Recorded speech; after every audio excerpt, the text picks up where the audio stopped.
बेताल पचीसी विक्रम बेताल की कहानी भाग 5।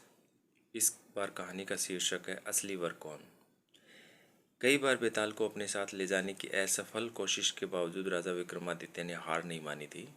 इसलिए राजा विक्रमादित्य फिर से पेड़ के पास पहुंचे और बेताल को अपनी पीठ पर लटका कर ले जाने लगे। अपनी शर्त के अनुसार बेताल ने फिर राजा विक्रम को एक कहानी सुनाना शुरू किया। इस बार की कहानी है असली वर कौन। सदियों पुरानी बात है। उज्जैन नगरी में महाबल नाम का एक राजा राज किया करता था। राजा बहुत पराक्रमी और दयालु था। उसकी एक बेटी थी जिसका नाम महादेवी था। महादेवी बहुत ही सुंदर और सुशील लड़की थी। जब वह विवाह योग्य हुई तो राजा महाबल ने उनके लिए योग्य वर की तलाश शुरू कर दी। एक एक करके कई राजकुमार राजकुमारी से विवाह करने की इच्छा लिए राजा के पास आए, लेकिन राजा को कोई पसंद नहीं आया। राजकुमारी से विवाह करने के लिए राजा ने एक शर्त रखी थी कि उसकी बेटी का होने वाला पति हर चीज़ में निपुण हो। इस तरह कई दिन बीत गए, लेकिन राजा को कोई अपनी बेटी के लिए योग्य वर नहीं मिला। एक दिन की बात है, जब राजा अपने दरबार में बैठे थे, तभी वहाँ एक राजकुमार आया और उसने कहा, मैं राजकुमारी महादेवी से विवाह करना चाहता हूँ। यह सुनकर राजा ने कहा, हे राजकुमार, मैं अपनी बेटी का विवाह उस व्यक्ति से करूँगा जिसमें सभी गुण हो। इस पर राजकुमार ने जवाब दिया, मेरे पास ऐसा रथ है जिसमें बैठकर क्षण भर में कहीं पे भी पहुंच सकते हैं। यह सुनकर राजा ने कहा, ठीक है, तुम कुछ दिन रुको, मैं राजकुमारी से पूछकर तुम्हें जवाब दूंगा। कुछ दिनों बाद एक और राजकुमार वहां पहुंचा। उसने राजा से कहा, मैं त्रिकालदर्शी हूँ और भूत, वर्तमान और भविष्य तीनों देख सकता हूँ। मैं चाहता हूँ कि राजकुमारी का विवाह मुझसे हो। राजा ने उसे भी इंतज़ार करने को कहा। कुछ दिनों बाद राजा महाबल के पास एक और राजकुमार उनकी बेटी का हाथ मांगने आया। राजा ने उनसे पूछा कि तुम में ऐसा क्या गुण है जो मैं अपनी पुत्री का विवाह तुम्हारे साथ करूं। राजकुमार ने कहा, राजन, मैं धनुर्विद्या में निपुण हूँ।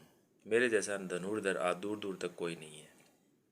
राजा ने उससे कहा, बहुत खूब राजकुमार, आप कुछ दिन प्रतीक्षा कीजिए, मैं अपनी बेटी से बात करके आपको जवाब दूंगा।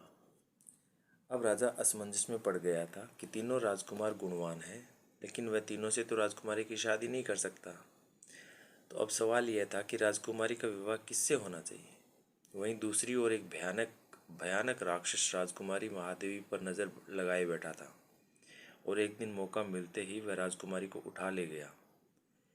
यह खबर जैसे ही महल में फैली तो राजा, रानी और तीनों राजकुमार एक जगह इकट्ठा हो गए। त्रिकालदर्शी राजकुमार ने बताया कि वह राक्षस राजकुमारी को विंध्याचल पर्वत पर ले गया है। इस पर पहले राजकुमार ने कहा, मैं अपना रथ लेकर आता हूँ, हम सब उस पर बैठकर विंध्याचल चल सकते हैं। तीसरे राजकुमार ने अपना तीर कमान निकाला और कहा, मैं उस राक्षस को मार गिराऊंगा। इसके बाद तीनों राजकुमार रथ पर बैठकर विंध्याचल पर्वत की ओर चल पड़े। उन्हें जैसे ही वह राक्षस दिखा तो धनुर्धारी राजकुमार ने कुशलता से उसका वध कर दिया और वो राजकुमारी को बचाकर फिर से महल ले आए। इस कहानी को सुनाने के बाद में बेताल ने राजा विक्रम से पूछा, राजन, राजकुमारी को बचाने में तीनों राजकुमारों का योगदान था, तो अब तुम मुझे बताओ कि राजकुमारी का विवाह किससे होना चाहिए।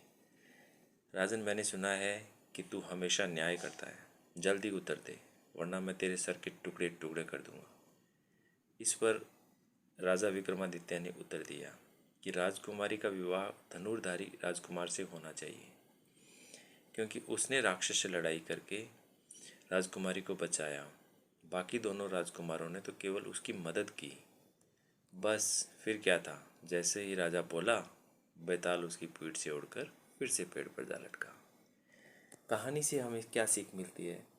मुश्किल समय में साहस ही काम आता है, इसलिए मुसीबत को देखकर घबराइए नहीं, हमेशा साहस दिखाएं। दोस्तों, आपको ये कहानी कैसी लग रही है और मेरी सीरीज़ आपको कैसी पसंद आ रही है, इसके लिए आप हमें कमेंट करके ज़रूर बताएं और इस चैनल को सब्सक्राइब करें, इस वीडियो को ज़्यादा से ज़्यादा लाइक करें और ज़्यादा से ज़्यादा अपने दोस्तों के साथ में शेयर करें। Thank you so much.